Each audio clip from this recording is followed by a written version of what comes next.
안녕하세요. 바쁜 여러분들의 소중한 통과 시간 아껴드리는데 최선을 다하는 대주총입니다. 오늘의 헤드라인 제 블로그 함께 볼게요. 전세 보증금 못 돌려줘요. 기사 들어가 볼게요. 13,000가구 전세금 떼인다고 집값 떨어지면 세입자도 피볼라. 분석 결과 내년 상반기가 거의 집 팔고 대출 받아도 보증금 못 미쳐. 1월 허그가 대신 갚아준 전세 1,700억. 집값이 매매가보다 20% 떨어질 경우 갭투자로 매매 거래된 주택의 40%가 세입자에게 보증금을 돌려주지 못할 가능성이 있다는 국토연구원의 연구 결과가 나왔다. 집값이 27% 하락하면 최대 13,000가구가 세입자에게 보증금을 돌려주는 게 불가능해질 것이라고 연구원은 분석했다. 특히 내년 상반기에 전세 보증금을 돌려받지 못하는 주택이 가장 많아질 것으로 예측됐다. 국토연구원은 이 같은 내용의 골자로 하는 전세 레버리지 리스크 추정과 정책 대응 방안 연구 보고서를 내놓았다. 보고서는 매매 거래 시 자금 조달 계획서를 제출해야 하는 조정 대상 지역의 갭 투자 매매 건수 77만 건을 기반으로 보증금 미반환 가능성을 분석했다.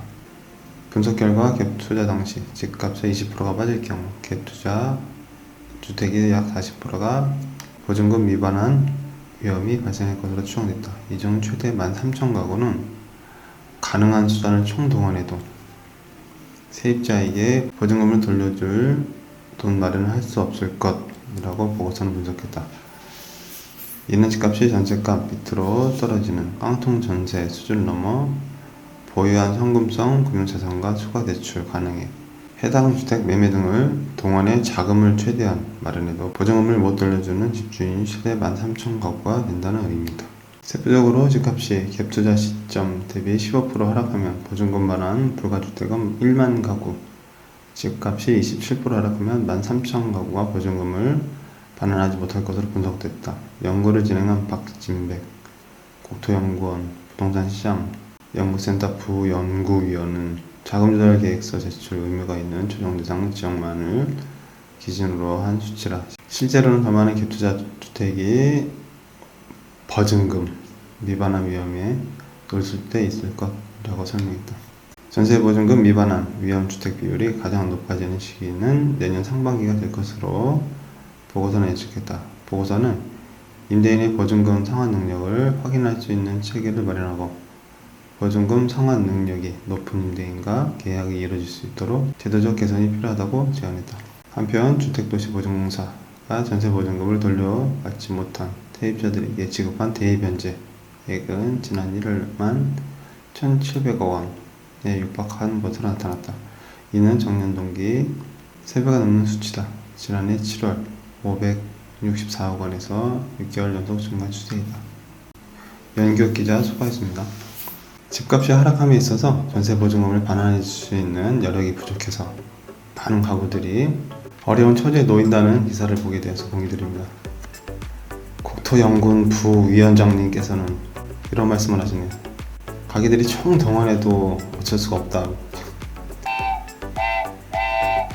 각 가정들마다 세세히 찾아가서 그 가정의 히스토리, 가족, 직계, 친척, 생활 경제 능력 등 다 일일이 다 파악한 게 아닌지 많은 가구들이 어려움이 있다는 표현은 좋지만 총동원을 해도 어쩔 수 없다고 하는 이런 표현은 좀 자제해 주셨으면 좋겠습니다.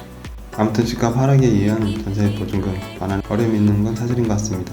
전세 보증금 반환 대출, 전세 태거 대출을 하는 데 있어서 꼭 그 집값이 하락하면서 보증금을 다 못 돌려주는 상황에 대해서 포커스만 맞춰져 있지만 전세 태거 자금의 일부분이라도 가능하다는 점